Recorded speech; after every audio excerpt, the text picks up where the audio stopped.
What is going on YouTube? It's your boy Dave Dash, back with another video for you folks. Now, Eric Holder has finally been convicted of the first-degree murder of Nipsey Hussle. Now, to any fans of Nipsey Hussle or to anyone that's been following the story, you already know what's been going on. The video is on TMZ. Now, recently, Eric was trying to push that he killed Nipsey Hussle in a crime of passion moment because Nipsey called him a snitch.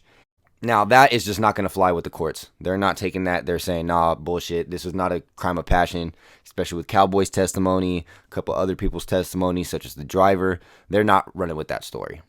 So, more than likely, Eric is not going to get that 7 to 10 years for the crime of passion type of murder. More than likely, he's finna catch a life sentence. Now, this brings me to Brick Baby. Brick Baby was an artist out of the 60s that was homies with Nipsey as well as Eric Holder, and is also known as Big Shitty or Big Shitro. Now, Brick Baby is a straight boss. He's been behind some of the biggest artists that have been coming up, and I'm not just talking about out of LA.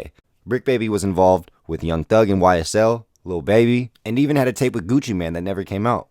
He kind of cleared the air on a lot of these rumors around Eric Holder recently.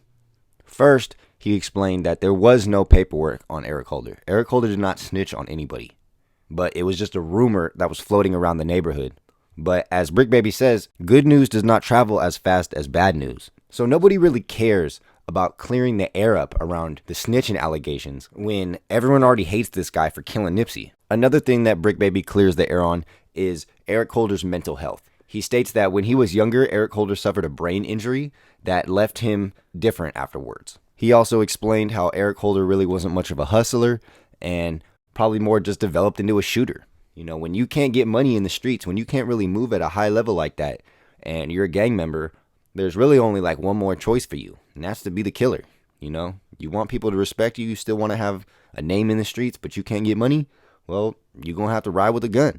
So the fact that Eric was known as a shooter in the streets and also had mental health issues, and then is being questioned by probably like what we'd say a hood celebrity in Nipsey Hussle, you know, like that's too much to take for average man. You know, I can compare that to like a guy walking in on his wife cheating on him, or someone who has devoted their whole life to getting a job and then gets fired, right? They snap, right? They go postal. His career being questioned by someone who is, like I said, a hood celebrity was just like too much for him to mentally take. As stated in the trial, the driver even said that she wanted a picture with Nipsey Hussle, right? And we can take it back to like the Vlad TV Boosie interview. You know, the man was hypnotized with hatred. And I think that's a big thing that people don't realize is that more gang members are like Eric Holder than Nipsey Hussle. Now, what I mean by that is that Nipsey Hussle was damn near like a movie star, right? And the reality of things is most people are not like that. Most people in gangs either have mental health issues, have a drug addiction, or come from a really fucked up background that they cannot get past. Now, I'm not trying to say that gang members can't be doctors, lawyers, and whatever the fuck they want to be. But what I am saying is most people join gangs in order to belong, in order to be a part of something. You know, they have something that's not being fulfilled at home or whatever reason.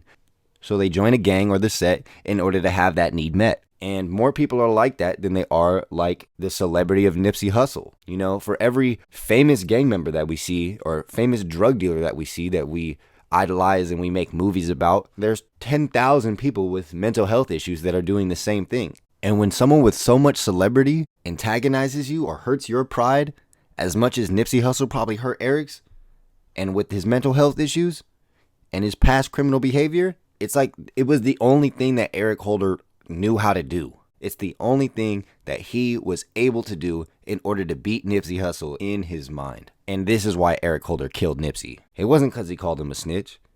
It wasn't because Big U set it up. There was no conspiracy behind why Eric killed Nipsey. Eric was a hater, bruh.